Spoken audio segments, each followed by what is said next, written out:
In this video, I'm going to be talking about the 3 most powerful tools that I have been using to render out videos for clients, whether it be content videos, gaming videos, or motion graphics, whatever it may be. Now, I know that for content editors, it must be a big pain in the ass to render out videos, because if you're using third-party plugins like Sapphire, BCC, Universe, or even more, and if your PC cannot handle it, then your render is most likely to crash. Now, I can't really help you to completely eliminate those crashes, but I can show you some third-party tools I use and some tips in general. Now, the first tip that I can give to you guys is to use Adobe Media Encoder instead of After Effects to render your videos. In many cases, if you're rendering out a really heavy project, Media Encoder has proven to be faster when it comes to render times and less crashing, and that is because Media Encoder utilizes your PC's performance a lot more compared to if you were rendering in After Effects itself. So now I'm going to hop on my PC and I'm going to show you my render settings that I would typically use if I was rendering in Adobe Media Encoder. So let's go over to composition and then click on add to Media Encoder render queue, and this is going to open up Media Encoder. Now these are the default settings that you guys want to click on: matte source, high bitrate. Once it opens up, I want you to click on the matte source button and then scroll down, and then you're going to see this option called render at maximum bit depth. Make sure you check this, and then over here there should be an option called use maximum render quality, and make sure this one's checked as well. You guys are going to scroll a bit down and you're going to see encoding settings. Make sure that this is set to performance hardware encoding. Software encoding is only going to use your CPU, and trust me, you guys don't want to do that. It's going to be really heavy on your PC, so make sure it's on hardware encoding. Now scroll all the way down till you see the bitrate settings. Make sure it's set on CBR. Now for content videos,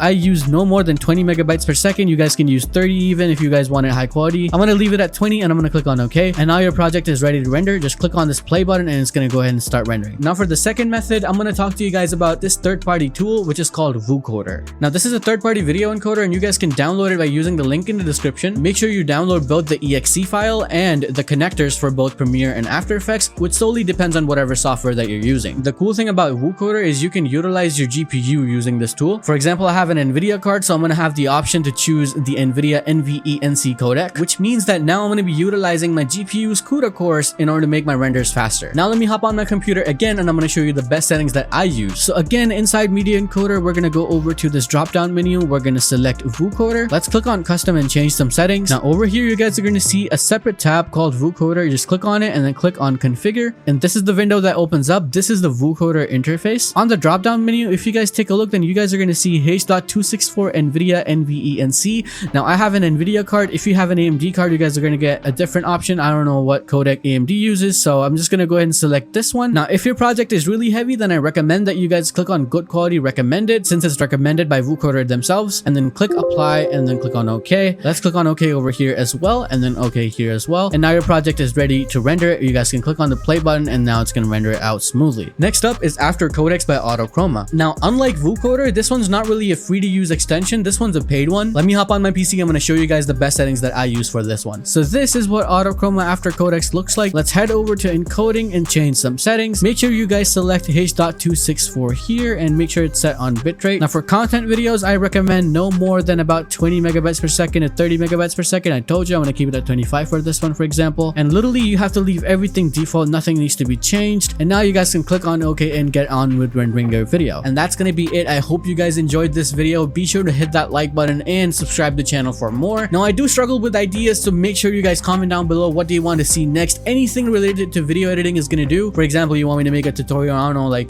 text animations or whatever. So if you guys have any ideas, make sure to comment down below because I need them. Take good care of yourself and I'm going to see you guys in the next video.